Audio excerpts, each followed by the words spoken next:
When there are any changes made to War Thunder, certain groups of people will always complain. Some say, ooh, realism is killing the game, and others want more.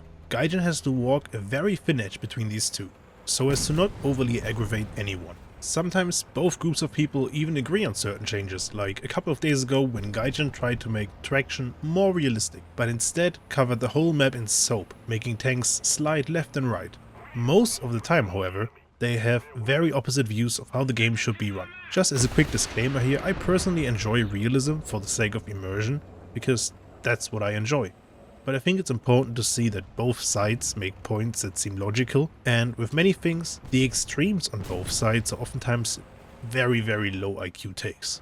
I really think War Thunder as of right now is in a decent state when it comes to realism and finding a balance between vehicles and mechanics in game. Most vehicles are somewhat realistic, excluding the ones like the Yak 141, and most game mechanics are not necessarily realistic, but they complement the gameplay. I mean, have you seen tank crews in real life repair the gun barrel while under fire?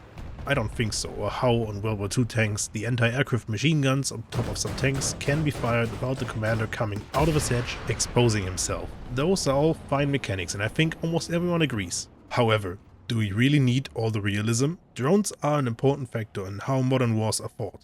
I 100% agree, but are they really needed in the current gameplay loop for War Thunder? I don't really think so, at least not in the current state of the game. I'm talking about attack drones, of course. They usually only serve the same purpose. Get a revenge kill on whoever killed you before, and with the second missile get a kill on some poor random who's just trying to enjoy the game. And if your team doesn't have any anti-air up, you're pretty much defenseless against these. Another one are tank dozers / these weird shovels on tanks. So much development time was wasted on these, and let's be honest, has anyone ever really used them? I can say I haven't, and so do most people I spoke to. However, most people I have spoken to actually enjoyed my Discord server. The link will be in the pinned comment. Some extreme voices in the community that advocate for realism suggest that we should separate the World War II matches from the Cold War matches.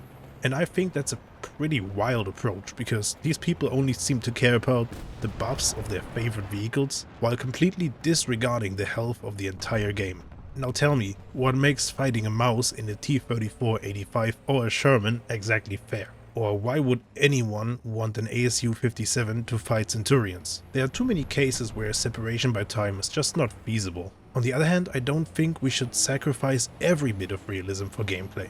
I really don't enjoy vehicles that just didn't exist in the form they are represented in the game. Gaijin has done a decent job with cleaning up these things like the Panther II. In my opinion, the Yak 141, at least in its current state, falls in the same category. And I also refuse to believe that the Russian Contact 5 ERA easily outperforms almost half a meter of composite armor on the side of the Challenger 2 TES. For fuck's sake, a pan strapped to the side would probably already provide more kinetic protection. That's it for today. Peace, guys.